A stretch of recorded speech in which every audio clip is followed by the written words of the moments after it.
ನಮಸ್ತೆ ವೀಕ್ಷಕರೇ, ಸ್ವಾಸ್ಥ್ಯ ಸಾಧನೆ ಕಾರ್ಯಕ್ರಮಕ್ಕೆ ಸ್ವಾಗತ. ನೀವು ನೋಡ್ತಾ ಇದ್ದೀರಾ ವಿಶ್ವಂಬರ ಟಿವಿ. ನಾನು ನಿಮ್ಮ ಡಾಕ್ಟರ್ ಅಶ್ವಥ್ ಹೆಗಡೆ, ಸಂಯೋಗ ಪ್ರಕೃತಿ ಚಿಕಿತ್ಸಾಲಯ, ಶಿರ್ಸಿ. ಪ್ರಿಯ ವೀಕ್ಷಕರೇ, ಈ ವಿಡಿಯೋವನ್ನ ನೋಡೋದಕ್ಕೂ ಮೊದಲು ನಮ್ಮ ಚಾನೆಲ್ ಅನ್ನ ಇನ್ನು ಸಬ್ಸ್ಕ್ರೈಬ್ ಮಾಡ್ಕೊಂಡಿಲ್ಲ ಆದ್ರೆ ತಕ್ಷಣವೇ ಸಬ್ಸ್ಕ್ರೈಬ್ ಮಾಡ್ಕೊಳ್ಳಿ. ಹಾಗೆ ವಿಡಿಯೋ ಇಷ್ಟ ಆಗಿದ್ರೆ ಶೇರ್ ಮಾಡಿ. ನಾವು ಡಯಾಬಿಟೀಸ್ ಸೀರೀಸ್ ಅನ್ನ ಮಾಡ್ತಾ ಇದ್ದೇವೆ. ತುಂಬಾ ಜನ ಕೇಳ್ತಾರೆ, ತುಂಬಾ ಜನ ಹೇಳ್ತಾರೆ, ಏನು ಅಯ್ಯೋ ನಮ್ಮ ಅಪ್ಪಂಗೆ ಡಯಾಬಿಟೀಸ್ ಇತ್ತು, ನಮ್ಮ ಅಜ್ಜಂಗೆ ಡಯಾಬಿಟೀಸ್ ಇತ್ತು, ನಮ್ಮ ಅಮ್ಮಂಗೆ, ನಮ್ಮ ಅಜ್ಜನ ಮನೆಗೆ ಅವರಿಗೆಲ್ಲ ಡಯಾಬಿಟೀಸ್ ಇದೆ, ನನಗೂ ಡಯಾಬಿಟೀಸ್ ಬರುತ್ತೆ. ನಾವು ಫಾರ್ಮನ್ನು ಫಿಲ್ ಮಾಡ್ಲಿಕ್ಕೆ ಕೊಡ್ತೇವೆ ಡಯಾಬಿಟೀಸ್ ರಿವರ್ಸಲ್ ಪ್ರೋಗ್ರಾಮಲ್ಲಿ. ಸೊ ಅದರಲ್ಲಿ ಒಬ್ಬರು ಬರೆದಿದ್ರು, ಏನು I got diabetes from my father ಅಂತ. ಅಂದರೆ ನನ್ನ ತಂದೆಯಿಂದ ನಂಗೆ ಡಯಾಬಿಟೀಸ್ ಬಂತು ಅಂದರೆ ಎಲ್ಲ ಗೂಬೆನ ಅವ್ರ ತಂದೆ ಮೇಲೆ ಕೂರಿಸ್ತಾ ಇದ್ದಾರೆ. ಇವರೆಲ್ಲ ಮಾಡಿರೋದು ಕರೆಕ್ಟಾಗಿದೆ ಅಲ್ವಾ? ಆ್ಯಂಡ್ ತುಂಬ ಜನ ಏನು, ನಾನು ಕನ್ಸಲ್ಟೇಷನ್ ಮಾಡ್ತೇನಲ್ವಾ, ಅವು ಕೂತ್ಕೊಂಡು ಹೇಳ್ತಾರೆ, ನಮ್ಮ ಅಪ್ಪ ಅಮ್ಮನಿಂದ ನನಗೆ ಬೇರೆ ಏನೂ ಸಿಕ್ಕಿಲ್ಲ, ಈ ಡಯಾಬಿಟೀಸ್ ಸಿಕ್ತು. ಎಷ್ಟರ ಮಟ್ಟಿಗೆ ಇದು ಸತ್ಯ? ನಾವು ನಮ್ಮ ತಂದೆ ತಾಯಿ ಅಜ್ಜ ಅಜ್ಜಿ ಮೇಲೆ ಎಷ್ಟರ ಮಟ್ಟಿಗೆ ಆರೋಪವನ್ನು ಮಾಡಬಹುದು? ನೋಡಿ, ಜೀನ್ ಅಂದರೆ ನಮ್ಮ ಜೀವಕೋಶದ ಅತ್ಯಂತ ಸೆಂಟ್ರ್ ಭಾಗದಲ್ಲಿರುವಂಥ ಒಂದು ವಸ್ತು. ಪ್ರತಿಯೊಂದು ಜೀವಕೋಶದಲ್ಲಿ ಇರುತ್ತೆ.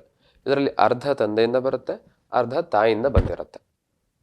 ಈ ಜೀನ್ ಯಾವಾಗ ಎಕ್ಸ್ಪ್ರೆಸ್ ಆಗುತ್ತೆ ನೋಡಿ, ಹುಟ್ಟಿದ ತಕ್ಷಣ ಯಾರಿಗೂ ಗಡ್ಡ ಮೀಸೆ ಬರೋದಿಲ್ಲ, ಅದು ಒಂದು ಏಜ್ ನಂತರನೇ ಬರ್ತಾ ಹೋಗುತ್ತೆ.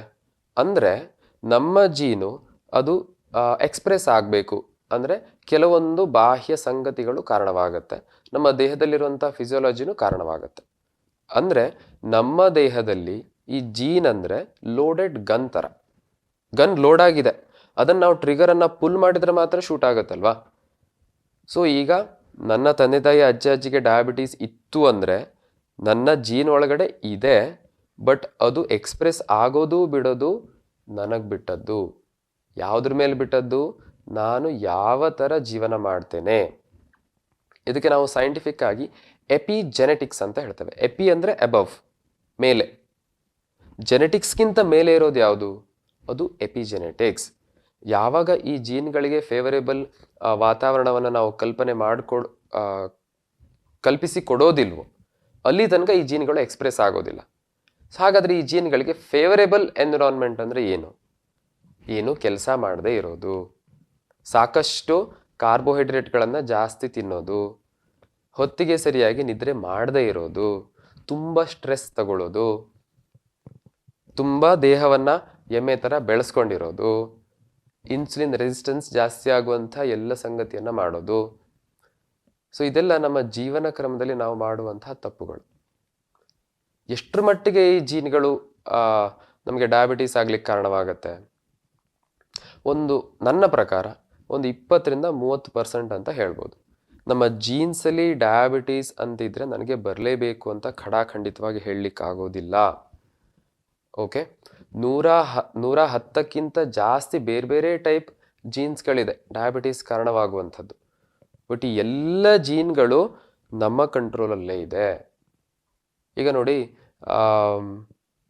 ನಿಮಗೆ ಎಲ್ಲ ಇಂಗ್ರೀಡಿಯೆಂಟ್ಸ್ ಕೊಟ್ಟಿರ್ತೇನೆ ನಾನು. ಎಲ್ಲ ಸಾಂಬಾರು ಬಟ್ಲು, ತರಕಾರಿ, ಅದು ಇದು ಎಲ್ಲ ಇದೆ, ನಿಮ್ಮ ಹತ್ರ ಇದೆ. ಅದರಿಂದ ಯಾವ ಥರ ಅಡುಗೆ ಮಾಡ್ತೀರಾ ಅನ್ನೋದು ನಿಮಗೆ ಬಿಟ್ಟದಲ್ವಾ? ಅದೇ ಥರ ಯಾವ ಜೀನ್ ಇದೆ ಅದು ಫಿಕ್ಸ್, ಅದನ್ನು ಏನು ಚೇಂಜ್ ಮಾಡ್ಲಿಕ್ಕೆ ಬರೋದಿಲ್ಲ. ಬಟ್ ಆ ಜೀನನ್ನು ಇಟ್ಕೊಂಡು ನಾನು ಯಾವ ಥರ ಜೀವನ ನಡೆಸ್ತೇನೆ ಅನ್ನೋದು ನನಗೆ ಬಿಟ್ಟದ್ದು. ಹಾಗಾಗಿ ವೀಕ್ಷಕರೇ, ನಿಮಗೆ ಡಯಾಬಿಟೀಸ್ ಇದೆ ಅಂದರೆ ನಿಮ್ಮ ತಂದೆ ತಾಯಿ ಅಜ್ಜ ಅಜ್ಜಿನ ಬ್ಲೇಮ್ ಮಾಡಬೇಡಿ. ಇನ್ಫ್ಯಾಕ್ಟ್ ನೀವು ಅವರನ್ನು ಸೇರಿಸ್ಕೊಂಡು ಜೀವನ ಕ್ರಮವನ್ನು ಬದಲಾವಣೆ ಮಾಡ್ಕೊಳ್ಳೋಕೆ ಪ್ರಯತ್ನ ಮಾಡಿ. ಆಹಾರವನ್ನು ಸರಿಯಾಗಿ ತಗೊಳ್ಳೋದು, ವ್ಯಾಯಾಮವನ್ನು ಸರಿಯಾಗಿ ಮಾಡೋದು, ಸರಿಯಾಗಿ ನಿದ್ದೆ ಮಾಡೋದು, ಸ್ಟ್ರೆಸ್ ಮ್ಯಾನೇಜ್ಮೆಂಟ್ ಕರೆಕ್ಟಾಗಿ ಮಾಡೋದು, ಇದೆಲ್ಲ ಮಾಡೋದ್ರಿಂದ ನಿಮಗೆ ಬರಬಹುದಾದ ಡಯಾಬಿಟೀಸನ್ನು ಹಿಮ್ಮೆಟ್ಟಿಸಲಿಕ್ಕೆ ಸಾಧ್ಯವಿದೆ. ಅಫ್ಕೋರ್ಸ್ ತಂದೆ ತಾಯಿ ಅಜ್ಜ ಅಜ್ಜಿಗೆ ಡಯಾಬಿಟೀಸ್ ಇದೆ ಅಂತ ನನಗೆ ಬರೋ ಸಾಧ್ಯತೆ ಜಾಸ್ತಿ ಇರ್ಬೋದು. ಹಾಗಾಗಿ ನಾನು ಜೀವನ ಕ್ರಮವನ್ನು ಇನ್ನೂ ಕಟ್ಟುನಿಟ್ಟಾಗಿ ಪಾಲನೆ ಮಾಡಬೇಕಾಗತ್ತೆ.